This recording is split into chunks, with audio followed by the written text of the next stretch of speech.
Hey, ioStux here. I'd like to officially announce the Black Friday slash Christmas slash December slash end of year sale. You know what? This year has been pretty shit, so let's just do all the sales.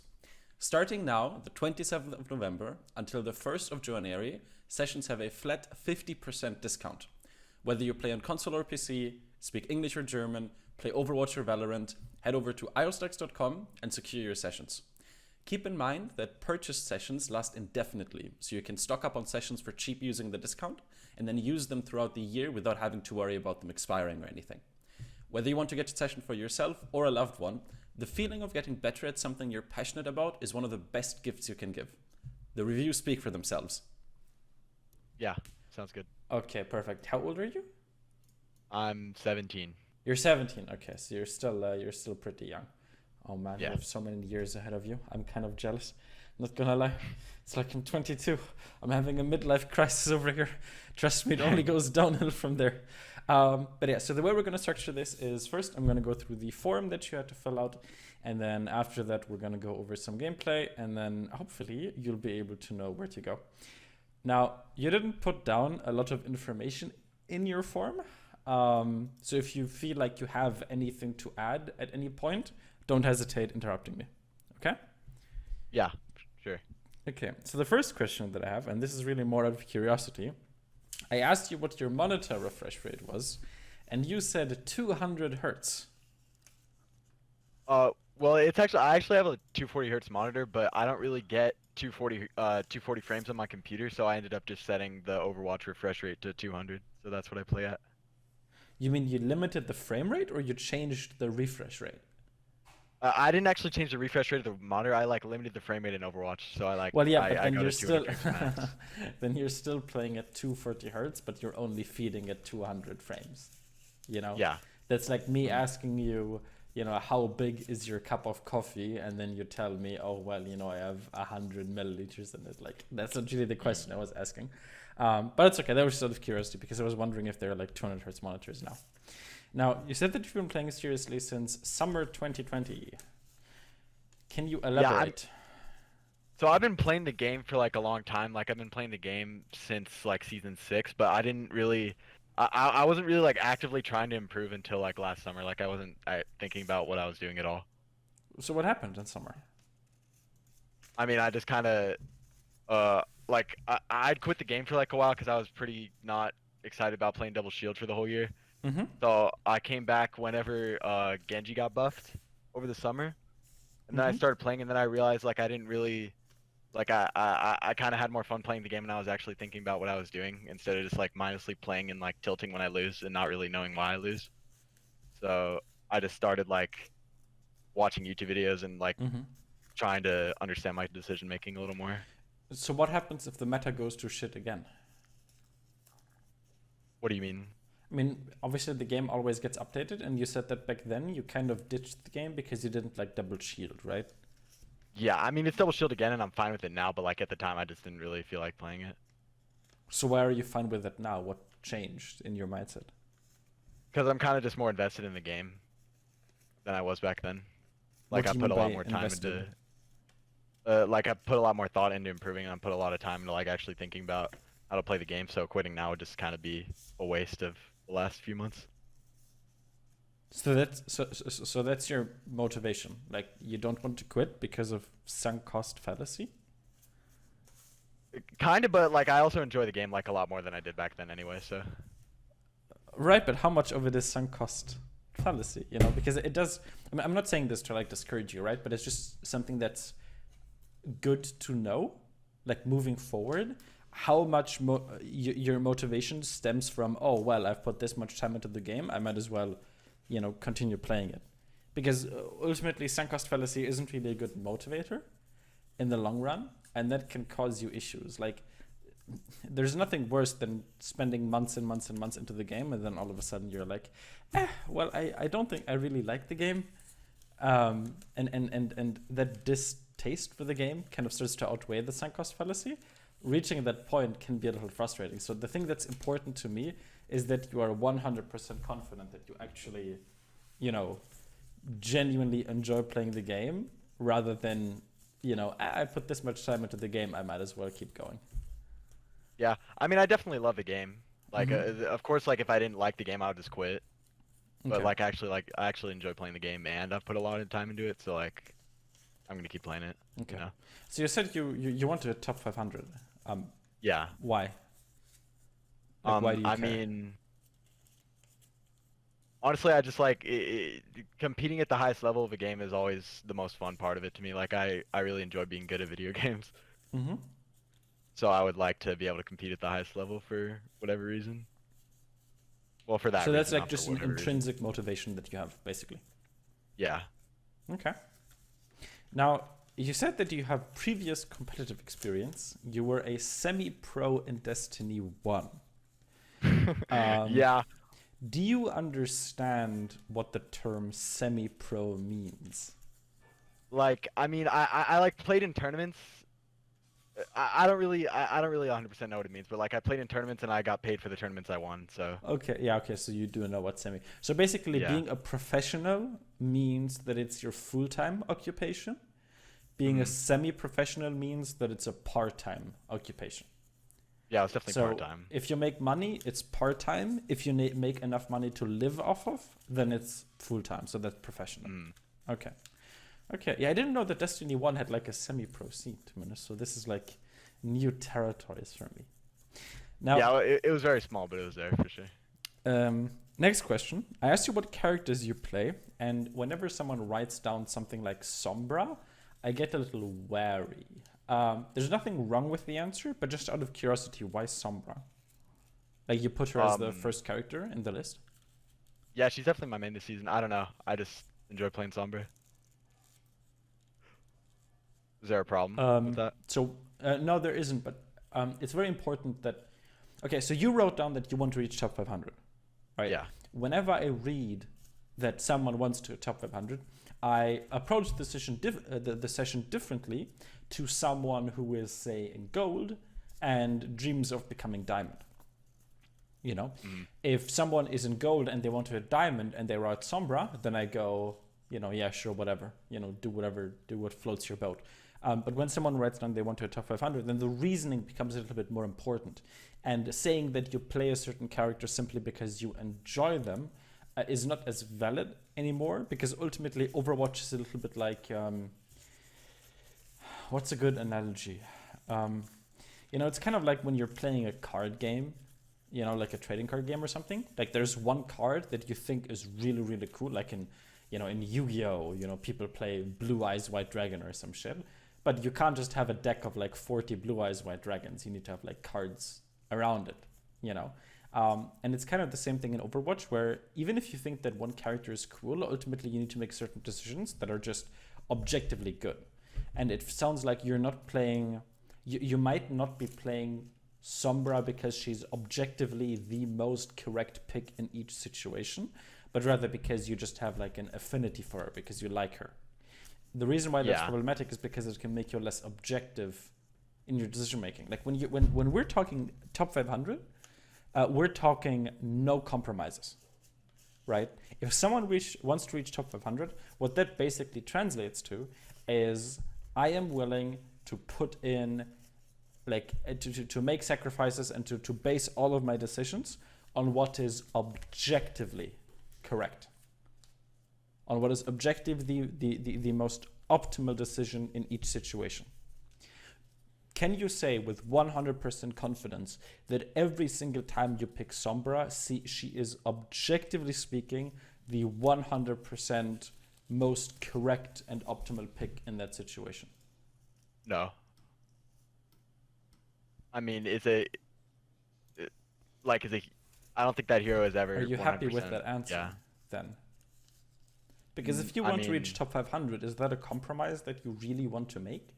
Picking a character because you like playing them over picking them because they're optimal? Do you remember Goats meta? Like, have you? I don't think you've played during Goats meta, but have no, you heard of I it? played goats. I played Oh, goats. you played Goats. Do you remember that whole part about, you know, Genji and Pharah players being stuck on Brigitte for a year? Yeah. They didn't quit. They didn't play Paladins or Counter-Strike or some shit. They continued playing Overwatch, not because they needed the money, You know, they can get money playing other games. They had to play fucking Brigitte. And I don't know a single player who likes Genji who's like, oh yeah, you know, Brigitte is super duper cool, if you know what I mean. But they played Brigitte because what was more important to them than, you know, the fun that they got out of the character that they played was just doing the most, like winning, you know, doing whatever they could to win. And it seems like in certain situations right now, you're thinking about what hero to pick, and you're like, I value playing Sombra higher than playing what character, statistically speaking, gives me the most optimal chance of winning.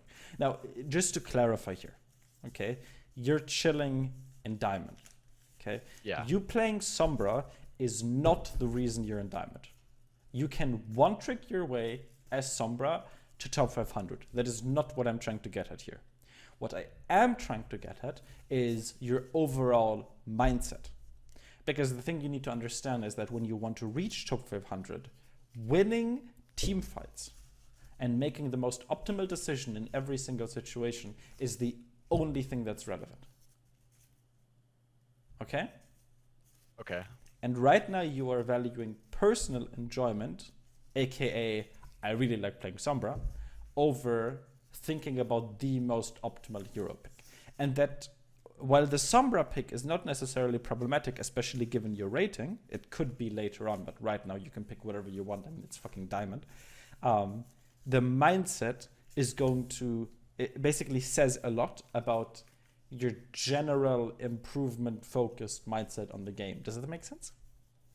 Yeah. Okay. So ultimately, that's something that you need to think about. I'm not saying that you should quit playing Sombra. I just want you to know exactly in which situations she's good. So for example, Sombra is a pick that is very, very strong when you are playing against team comps that are strong against pick-based comps. So for example, you say that you also play, like your hero pool is basically perfect, just to put that out. So basically there's 3 kinds of characters in the game. There are ultimate-based characters, there are dive-based characters, and there are pick-based characters for DPS. Pick-based characters are characters like Ashe, McCree, or Widowmaker. So they are characters that don't have particularly strong ultimates, but who are very, very good at dealing burst damage and securing picks that way, right? You have dive-based characters. So those are characters like Tracer or Echo or Genji, where they're not really good at getting picks because they don't have a lot of burst damage, and they don't really have strong ultimates either, but they have a lot of mobility that allow them to follow up on dives. So they're dive-based characters. And then you have ultimate-based characters like Sombra or Mei, where they can't get picks, but they also can't really dive, and their main strength comes from just farming their ultimates, right? So Sombra is really, really good in situations where you get a lot of value. For example, if you're playing against a Roadhog, Sombra is really good because you can farm your EMP very quickly. Or if you're playing against a Doomfist or a Hammond, you can get a lot of value out of her hack, right? But if you're playing in a composition that maybe needs pick potential a little bit more, right? Maybe you don't really have a very dive-heavy comp. Maybe the enemy team comp consists of characters that, you know, you can't really farm ult charge off of, then it's better to swap. And the thing that's important to me is that you can recognize those situations and then say, hey, an ult-based character like Sombra isn't really that good here. Maybe I should go Tracer because my team comp is Winston D.Va and the enemy team have a Zenyatta Ana as a backline. And obviously in that situation, you want to go dive because Zenyatta Ana is kind of free. Or saying, okay, I'm going to go Ashe because this map has a lot of high ground and the enemy team is playing with a Winston Roadhog, you know, or a Winston Zarya, which means that they don't really have a lot of shields. So going for picks is going to be very easy. Does all of that make sense? Yeah. So in what comp would I play Sombra? You play, it's not really about, so Sombra is comp independent, which means that what your teammates pick doesn't matter. The only thing that matters for you is what the enemy team picks. And you want to look for characters on the enemy team that are very, very ability dependent. So for example, Doomfist is very ability dependent. Basically ask yourself the question, if I hack them, how useful are they? You know, if you hack a Widowmaker, for example, does that really make her that much less useful? No. No. I mean, she can't grapple away, I guess, but, you know, in terms of getting picks, that doesn't really bother her, right? But with the Doomfist, a Doomfist who is hacked is kind of useless. a Winston who's hacked is kinda useless, you know? If an enemy tracer gets hacked, kinda useless. So into those kinds of comms, Sombra is very, very strong because every single time you hack someone, you're significantly reducing their effectiveness and most likely turning those hacks into picks. Okay, that makes sense. Okay, so again, your hero pool is perfect because you're covering like all of those playstyles. It's just important to me that you don't get into a situation where you're picking Sombra, even though one of the other characters is better. Because if you want to reach top 500, then you can't really make those compromises. Okay. Okay. Okay. Yeah. You said you put in 21 hours a week. What does that include? What do you do during those 21 hours? Pretty much just warm up and comp is all I do. Just warm up and comp? Mhm. How do you warm up? Sometimes I'll just load up into like a tryhard FFA, and I'll do that for a little bit, and then sometimes I have like an aerial aim trainer with just like bots flying through the air that I shoot at for like 10 minutes. And then I just go straight into comp. Just do the deathmatch. Don't bother with the bot thingy. You're kind of like in Diamond. You're kind of past the point of doing that. Like aim training with bots is kind of like counting with your fingers. It's okay if you're in like 2nd grade, but you're like in 9th grade, you know? It's still not amazing, but you're kind of past the point where you count with fingers. Does that make sense? Yeah. Yeah, like for you, you're at the point where you really just should just do full tryhard FFA. Do you review your gameplay? I mean, okay, you said that you review your own gameplay, but you didn't mention that just now. Yeah, I do every day. Yeah, I do that too. Sorry, I forgot about that. Oh, okay. So how does that go? Like, I guess the question that I'm asking is, what the fuck are you doing here? Like, So when I look at the VOD, like I try, when I first started, I was like kind of hyper analyzing like every single mistake I made in the game, but I wasn't really seeing much improvement doing that. So recently I've been trying to like... I'm going to interrupt you there. Why do you think you didn't see a lot of improvement just hyper analyzing everything you did in game? Why does that make sense?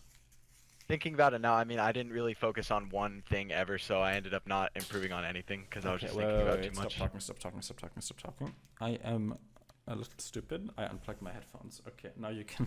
Can you repeat that? I'm sorry. Yeah. Okay. So I was kind of not really focusing on like one thing to improve at a time. Like I would literally write down like 20 mistakes I made in a game, and they were all kind of different. So back then I never really selected which one was like the most, like the biggest one out of those, basically. Yeah. So the question that I'm asking is, right, so obviously when someone gets a session, it's because they feel like they feel like they need that little external push almost, you know? Yeah. So what made you think that? Like what made you go, you know, I can't improve on my own? A lot of it, like I have, like recently I've been trying to look at why I'm losing team fights, and like I don't really understand why I lose a lot of the team fights that I'm losing. So I felt like I needed. It's not just about losing team fights. What you really want to do is you want to maximize value. You know, how do you generate value as Sombra? You land a lot of hacks and you farm EMP very fast, and then you EMP a lot of people. So when you VOD review, the question you should ask yourself is, am I happy with the amount of people that I hacked? Am I happy with the pace at which I charge my ultimate at? Am I happy with how quickly I use my ultimate and how many people I hit with it? And if the answer to any of these questions is no, then ask yourself, what can I do to improve? Does it make sense? Yeah. Okay. Because ultimately, one thing I want to make clear is that the point behind these sessions is not for me to just go over a VOD with you, and then I'm going to tell you what you do wrong, and then you can work on those things for a couple of weeks, and then that's it. That's not really the point. You can do that on your own. The point here is to figure out why you have been playing this game since summer, and you haven't made the kind of progress that you're looking for, to the point where you're looking for someone else to help you. Does it make sense? Yeah. Okay, very good. Now, you said your biggest weakness is, I feel like I don't have a fundamental understanding of team comps, win conditions, and what I can do to win a game. Ultimately, you're still at an elo where team comps and stuff aren't exactly relevant. Have you ever pushed into Masters?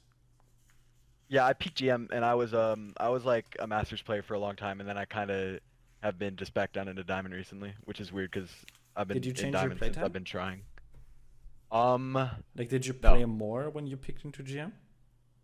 I I I think I played like about the same amount as I did now, Did you play as I do different now. characters? Back then I like played a lot of Genji and a lot of You Zen. played This was in open Genji. queue. Mm, Oh, so this is like hella old this is a school. long time ago. Yeah. Jesus Christ. Okay, yeah, that's way too far back. That's not really relevant. Mm, Okay, but yeah, like given that you're in Diamond right now, the thing is that team comps and stuff aren't like super duper important. You just need to understand what your character does, what their job is, and how you can execute that job. okay. Now, your Overwatch idol is your friend Jeffrey. We used to duo long ago, and now he's 4300, and I'm still stuck in Diamond. Pepe hand. Too Yeah. unfortunate. Okay, well, we're gonna catch you up real quick, and then everything is gonna be okay. Well, you didn't really write down any questions. I asked you, please put down any questions that you want me to prepare for this session, and you're like, I don't have questions. Yeah, I wasn't really sure other than what I wrote down there. I just kind of want to get better at the game, I guess. Okay. So like, you want. So you have like literally no question. You haven't done like a VOD review where you're like, I mean, like a big thing is like I don't understand my role in like on most of the heroes that I play. Like on Sombra, like I understand that I needed to like farm my EMP every fight, but I didn't really. And I obviously know that Sombra's like good into Doom and like Hammond and stuff, but like I didn't really think about the fact that it probably isn't worth picking if they don't have a hero that I can get consistent value like that. well, I mean that's something that you get through VOD review, right? I mean, if you think if you watch enough VODs, then eventually you're going to notice, hey, you know, against certain comps, I get my ultimate significantly slower, and against certain comps, my hacks are significantly less value. I mean, you notice that hacking a McCree, for example, tends to give you less value than, say, hacking a Tracer, right? Mm. Okay. I mean, that's how you improve, ultimately. Okay, Okay. I see. Okay, let me launch my game. And again, I'm sorry for sounding so dead inside, but like, my brain is like fried. I totally forgot about the session. And Yeah, then don't worry about it. and then my phone starts ringing, and I'm like, what the fuck? It's Friday. You know, it's Friday evening. What's going on? And then I'm like, who the fuck is Kobe? And then I'm like, oh, right, he's Kobe. Okay. Did you? I think you sent me a replay code already. Yeah, I did. Okay, Mr. Kobe. Then I'm gonna stream my game. If you double click on my name in the voice channel, you should be able to see the game. It has like a loading symbol. Yeah, I need to. There we go. Oh yeah. Yeah, I need to. Let me change to borderless window so that doesn't happen again.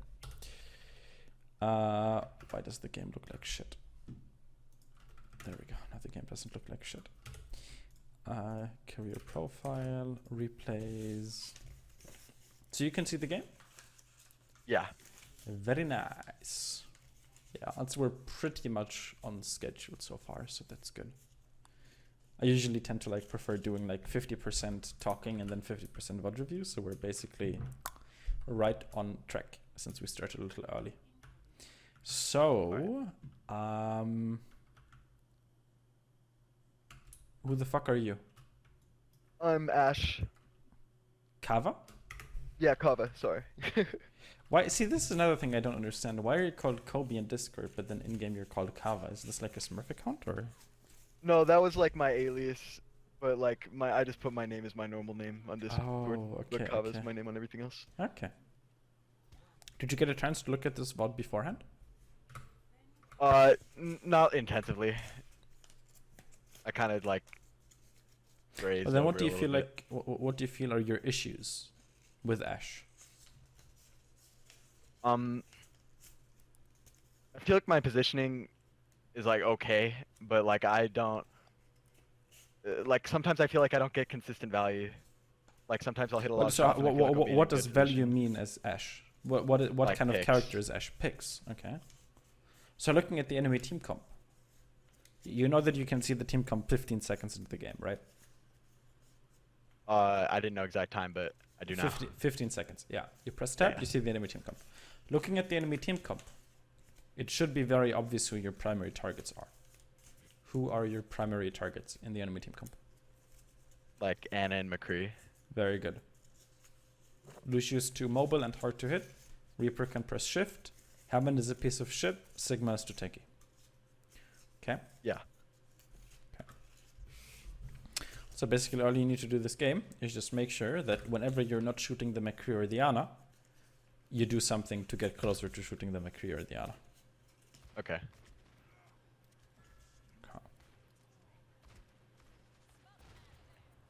Why aren't you pushing him? Why did you not I guess kill I'm that afraid of McCree? What are you afraid of?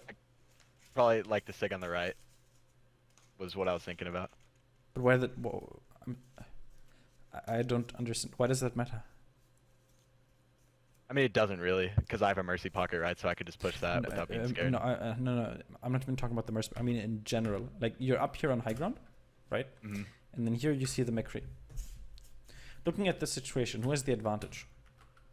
Me, because I'm on the high ground. And you have the high ground. And what other advantage do you have? I have a mercy pocket. And I'm a sniper and he's not. yes, you're literally drawing an advantage. Look at this from his situation. Is this intellectual? No. No. Whenever the enemy team does something that isn't intellectual, you need to push them. Right? Okay. Do you see any teammates with him? No. No. Which means there's no one to save him. So why, despite you having literally every advantage in the book, do you play like a little bitch? I don't know. Good point. I don't know either. When you're standing here, do you give a shit about the Sigma over there? Do you see how standing here would have given you like a free pick?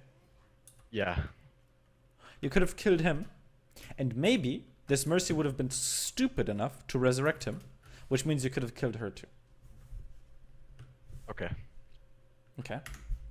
You see the McCree. McCree is a good target for Ashe, but instead of shooting the McCree right now, who is isolated over here, right? And you don't give a shit about the Mercy Pocket. You're Ashe. You have burst damage. Him getting healed isn't relevant. Okay? When you're playing something like Tracer, then this McCree is a garbage target because you need to get close, which puts you within flashbang range, and Tracer doesn't have burst damage, which means that the Mercy has a lot of time to heal. But as Ashe, you can stay out of his flashbang range, and the Mercy Pocket doesn't matter because all you need is one headshot, one body shot, and he's dead. But instead of doing that, you're sitting back here and you're shooting the Hammond. Is he a good target? No. No. He looks cool, but he's not a good target. So, yeah. And then you're not even going for headshots. Yeah. See that. So, yeah, I mean, I don't really have much to add here. I mean, like, this entire team fight, like, look, you just keep shooting the fucking Hammond. There's an Ana on the high ground with 120 HP. Why are you shooting this animal? Okay. Yeah. This is an awakening. I'm not explaining rocket science to you here. You're a pick-based character. We have established that McCree does not have mobility, does not have Wraith Form or Ice Block or Deflect. Neither does Ana. No mobility and no defensive cooldown. Free picks. Not a free pick. Also, do you know what the great thing is about Ana? She can heal other people, but she can't heal herself. Which means that if you shoot her, unless the Mercy is healing her, the damage is going to stick. So even if you can't kill her, one headshot on this Ana is going to put her at like 10 HP, and then she needs to hide. At which point she's useless. And do you really care whether she's dead or whether she's useless? No. It doesn't really matter. So you don't even have to kill her. You just need to land one like shot on her, and she's gonna be so low HP that, you know, does she have her nade? She doesn't even have her nade. If she's low HP, then she needs to use a nade to heal herself, which means she can't use it on your team. But we're shooting the Hammond. And then we switch to the Ana. Very nice, but a little late. So yeah, the McCree should already be dead, because the reality is, okay, let's look at this entire situation from the McCree's perspective. Because I need you to understand how much value this McCree gets, because you could have killed him, but you didn't. I'm sorry, someone just messaged me. Ah, okay. My mother recently published a book, and she really wants me to buy it. Nice. Nice. Is she Look, is she like a writer? Does she do it often? yeah. She's look at everything this McCree does, and just keep thinking to yourself, man, if only this McCree was dead. Do you see how annoying he is being? Yeah.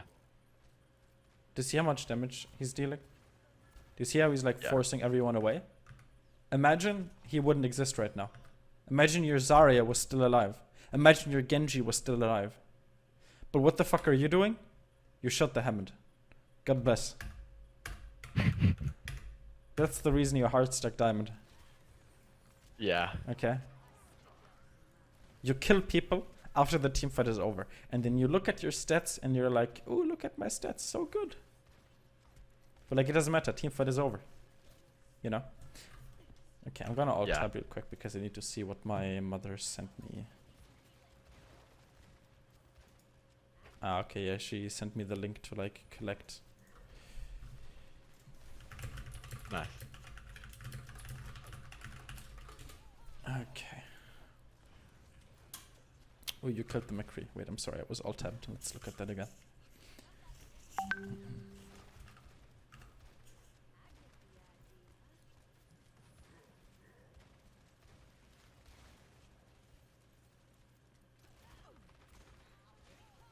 Okay, I don't know what this McCree was doing. You didn't deserve that kill. He was. Okay, what is this Reaper doing? You know, Reaper TP is shit when you need to Wraith form immediately after. Yeah.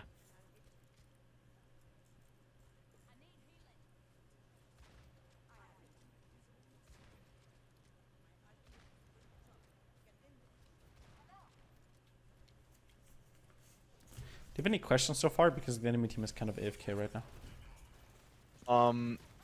No, everything you said has made sense to me so far. Why did you... I need to check.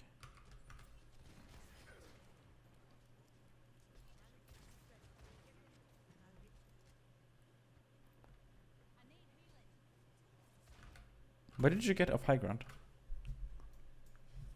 I don't know. I do not know I could just either. stay in that door frame, huh? Can you think of why that position you're in right now? Okay, I want you to look at the way that you're like... I want you to look at yourself right now, okay? Is my render scale lowered? It is. I was wondering why the game looked like shit. There we go. Look at yourself right now, okay? And compare yourself. Okay, I need to like pause it at the right time. Okay, I can't pause it because you're like literally never in a good position. Okay, I'm gonna need to do this a little artificially, okay?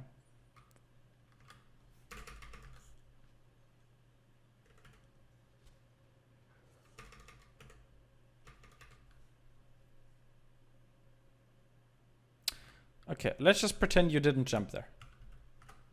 Okay, if you're standing like back here, like right here, do you see how you can still see the enemy team? Yeah.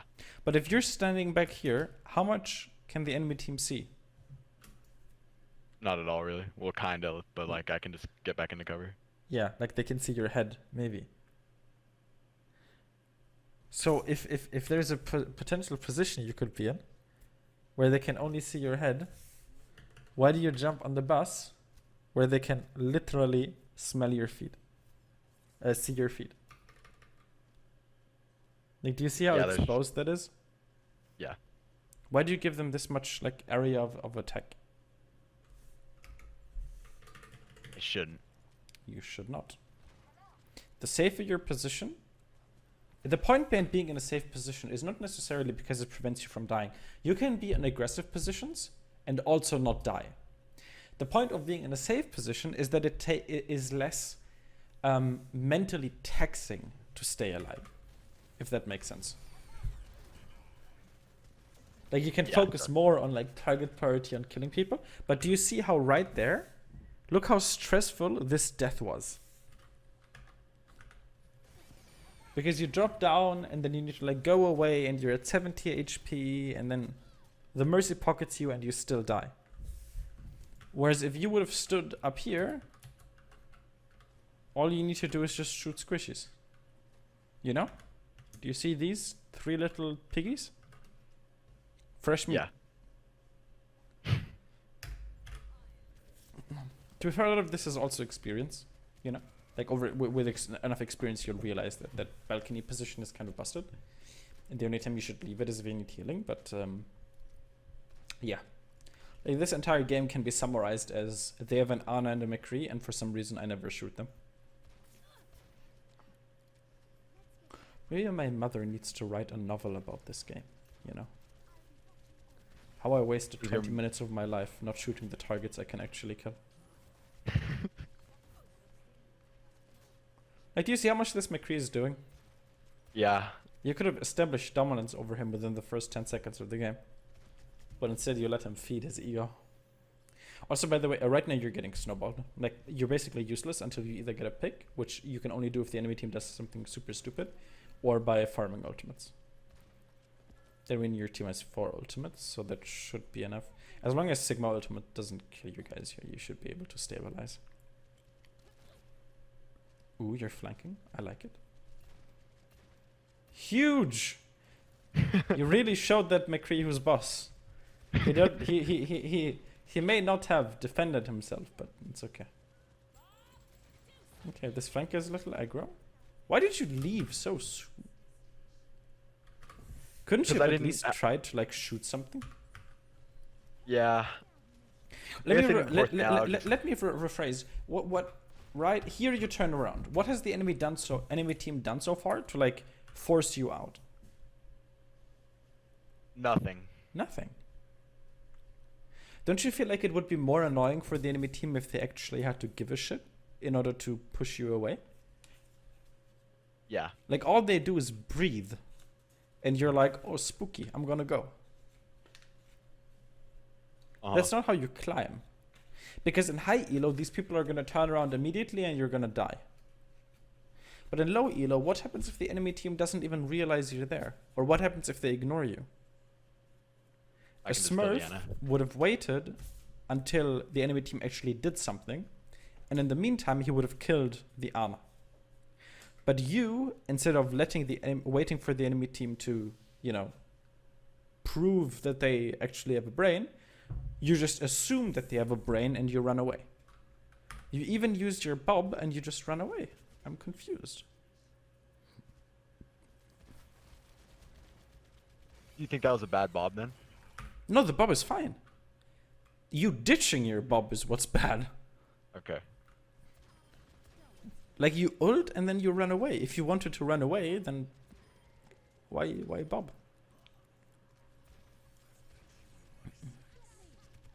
So yeah, the bob was good, but you just ditched the bob, and then the bob gets 0 value, and then you lose the team fight.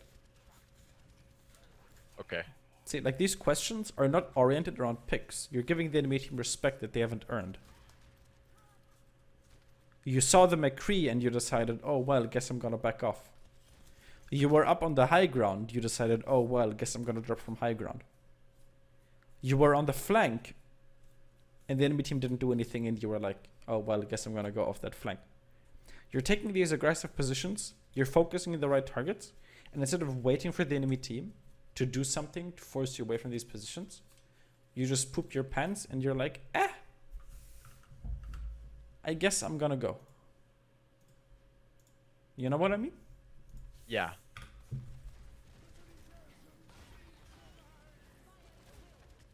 Huge shift. So like on that flank, I should just go like. Well, I felt like if I stayed there for even. No, stay there until the enemy team does something to force you away. Okay. You used Bob. If they focus you, then Bob can just shoot people. True. If they focus you, then your teammates can do whatever they want. Don't be scared of dying. Like, even if you die there, whatever. Yeah. You know? Like, being good at Overwatch is not about just staying alive. It's about figuring out how much a pain in the ass you can be without the enemy team being able to kill you. And right now you're good at like not getting killed, but are you really a huge pain in the ass to the enemy team? Not quite. No. Okay. So why did you go Tracer here? I'm not saying the pick is bad, by the way. The pick is good, but just what was your reasoning? I just usually pick Tracer on first point in Bonnie to try That to is pressure such a the people shit that are- reasoning. What the fuck? I'm making this like so easy for you. I literally told you that Tracer was a good pick here, and then your reasoning is, she's good on this point. No, I was just gonna say so I can pressure like try to put some So pressure if on the you, people okay, on the so back high ground. let's say the enemy team comp. Who can I need to write in chat. Who can I whisper without them being annoyed?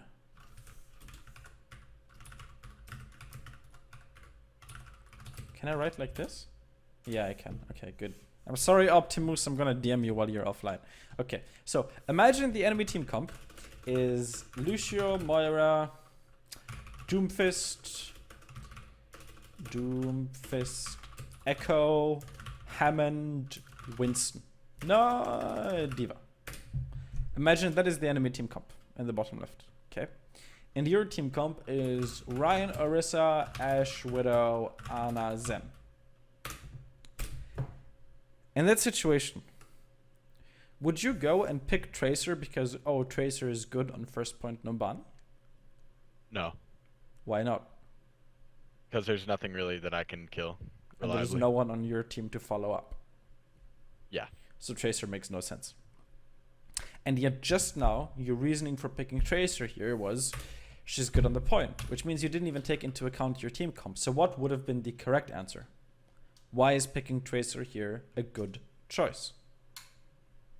Because my team comp's pretty much full dive other Yes, than that is the answer. You need to give me nothing else. Okay. You have a Genji, you have a Winston, you have a Hammond. Okay. Knowing that, how should we play this? Wait for the monkey to dive someone and then go on who he's diving. Either the monkey or the Hammond. Yes, you are a Yeah. follow-up character here. There's no one on the enemy team you can 1v1, is there?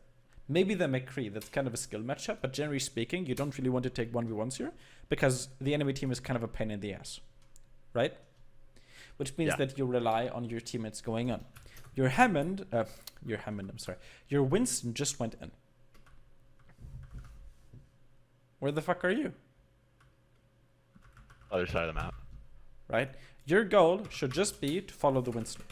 You need to look at your team comp, right? So earlier as Ashe, the question you need to ask yourself is, who on the enemy team can I kill, right?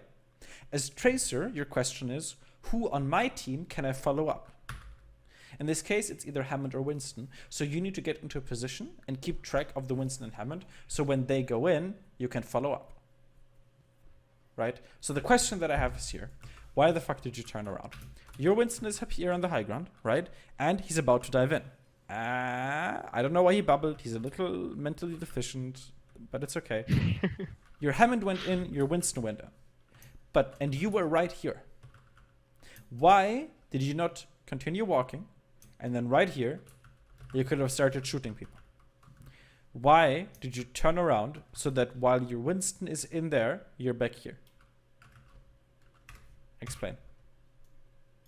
I guess I was just scared of the brig around the corner, and I wasn't really thinking about who my monkey was gonna dive, or if he was gonna dive at all, to be honest. You can wait for blinks, and then you can blink past the brig. Yeah. Did you even see the brig? I think I heard her. Oh, okay.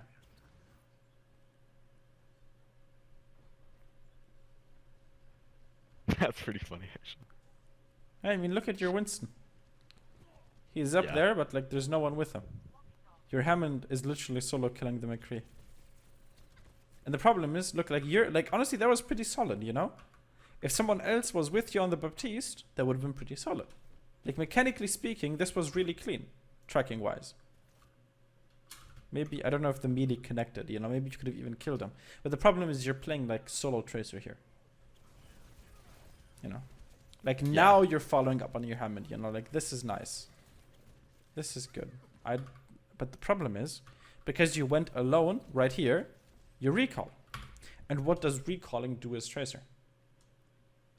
It lets you play aggressive. Yeah, you're basically telling the enemy team, hey guys, I just used recall. I'm useless for the next 12 seconds. But look at what you do. You don't have recall, and you play aggressive. This is not smart. What you should have done here is blinked back to your team and get healed, and then wait for your recall. As Tracer, you cannot play aggressive without recall. You just need to wait 5 seconds for recall to come back up. But instead you decide to blink into a Brigitte with 40 HP and you die. Yeah. You just needed to wait a few seconds and you would have been A-okay. Okay, that makes sense.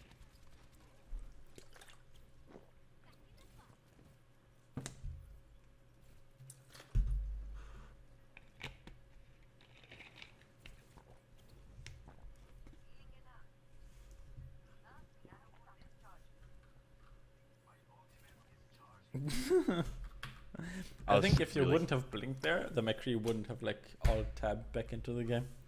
Yeah, I think I could have killed him for free. But that's okay. This McCree, this is the second time he was AFK this game actually. I think he literally, yeah. Okay, this McCree is questionable. Yeah. And do you remember at the start of the game when you were on high ground as Ashe? And you just ran away from him? Yeah. Do you see what stupidity you missed out on? Yeah. Man, if only you would have went, like, again, play aggressive until the enemy team earns your respect. It's better to play too aggressive and then kind of throttle down rather than not playing aggressive enough. Okay. Okay, see, this is good. I mean, you followed up on the Winston. It's very nice. Why are you jumping so much? It's just a habit. I've been trying to stop doing it, but Why is strafing bad? Why is jumping bad? Okay, now I kind of give you the answer. Jumping is bad because you can't strafe while you're mid-air, can you? no. Okay, so I don't want you to think of this as, hey, I need to stop jumping.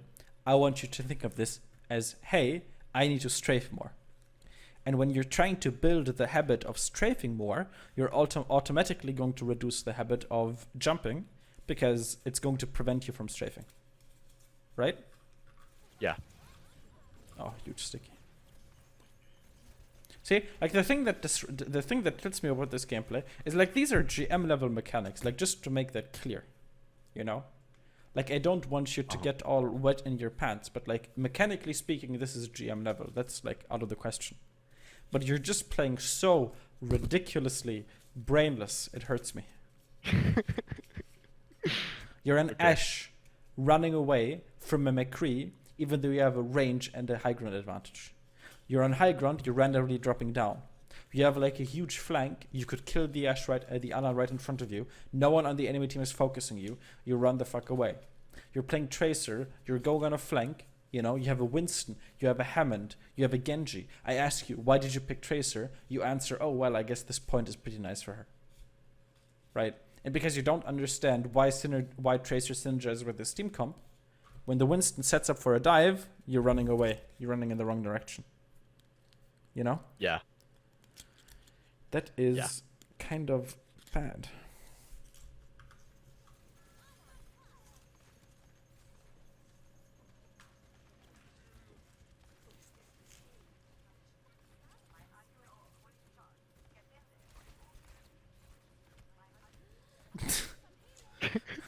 Kind of greedy not to recall. I mean, look where the payload is.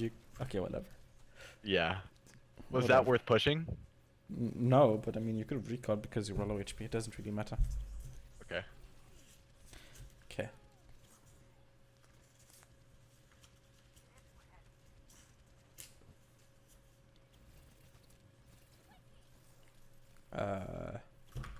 Again, Do you really want to 1v1 Brig as Tracer? No. Is there anyone on the enemy team that you can 1v1? No, not really. So how should you play Tracer given your team comp? Just wait for the monkey or Hammond to dive someone and shoot at the same thing that they're shooting at. Why do you give the correct answers, but then I look at your gameplay and it's like whose gameplay is this?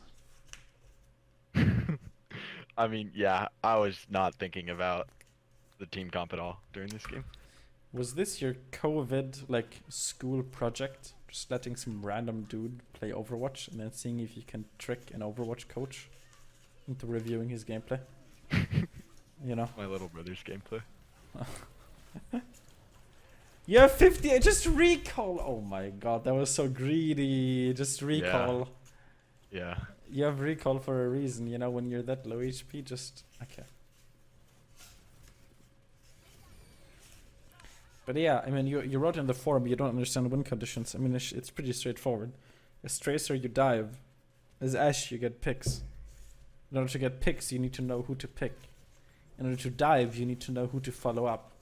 In order to farm your ultimate with someone like Sombra, you need to know who to farm ultimate off of. Farming ultimate off of a Roadhog is much, much easier than farming ultimate off of a Diva or a Sigma. I mean, okay, Diva is fine if you hack her, but like a Sigma, you know? Does that make sense? Yeah. Okay. Going on a flank here is good, but again, you go in, don't go in. You have a... Why do you not have a Winston anymore? Your Winston is like tilted, dude. He's like, oh, MG, this Tracer sex stick, she never follows up on my dives. What the heck is going on? And yet you see how you're like, look, you can't 1v1 anyone. So your Hammond just died. Let's see what your Hammond did there, okay? Let's look at your Hammond. Mr. Bubbles. What are you doing, Mr. Bubbles? Mr. Bubbles. He goes for the McCree, who's arguably fairly isolated, wouldn't you say? Do you know what the great thing is about your teammates? You can see them through walls. Okay? So, let's just think about this logically. Let's say you are up here waiting for your Hammond to go in. Okay?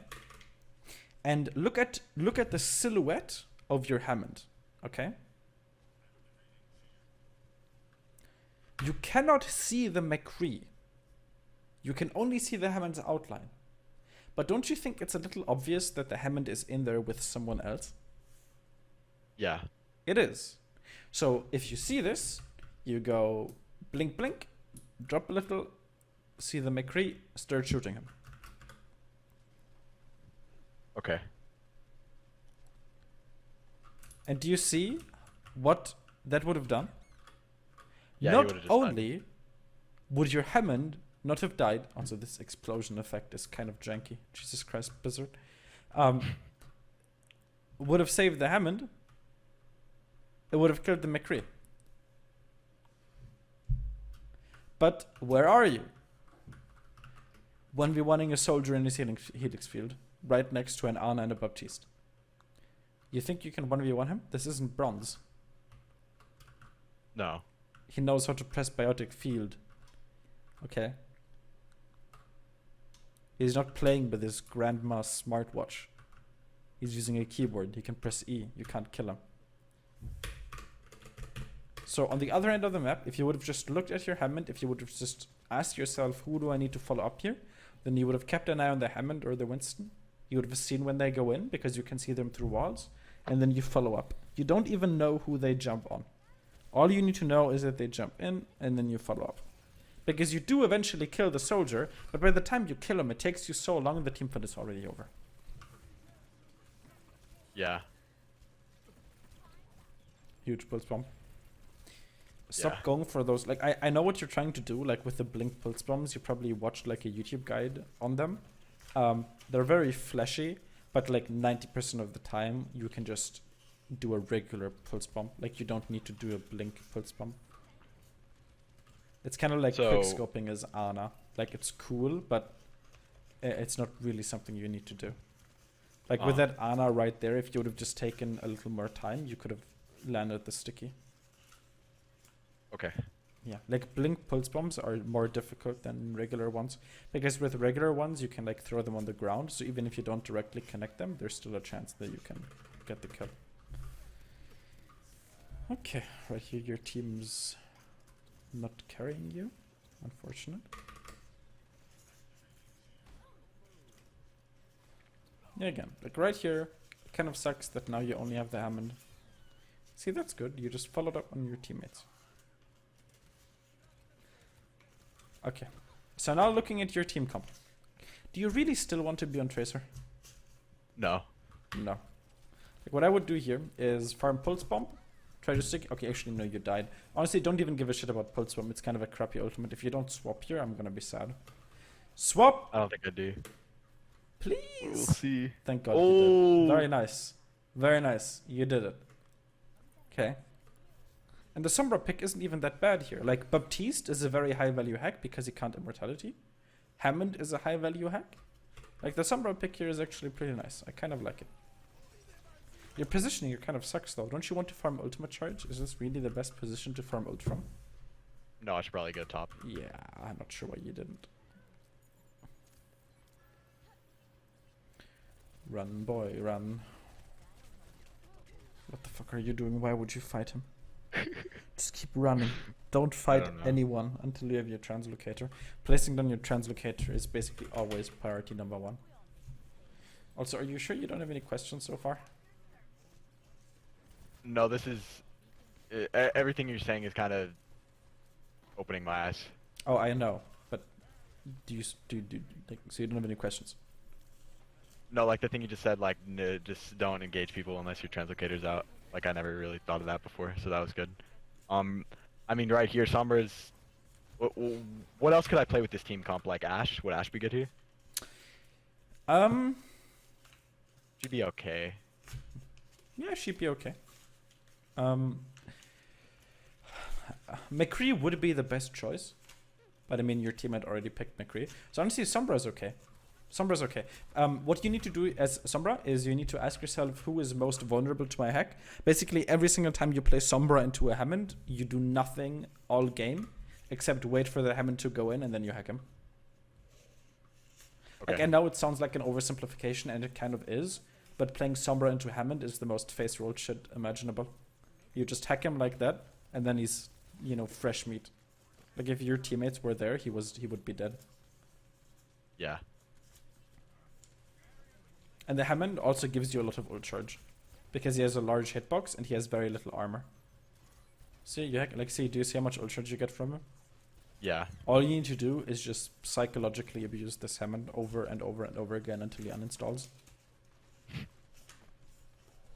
Like, as Sombra, SR isn't important. It's how many people add you after the game to tell you that they're about to uninstall. Huge MP. Noted. Noted. See, look at this Hammond just like owning faces. I should just be with the team hacking him. Yeah, basically. Yeah. Okay. Well, our time is about to run out. Do you have any questions?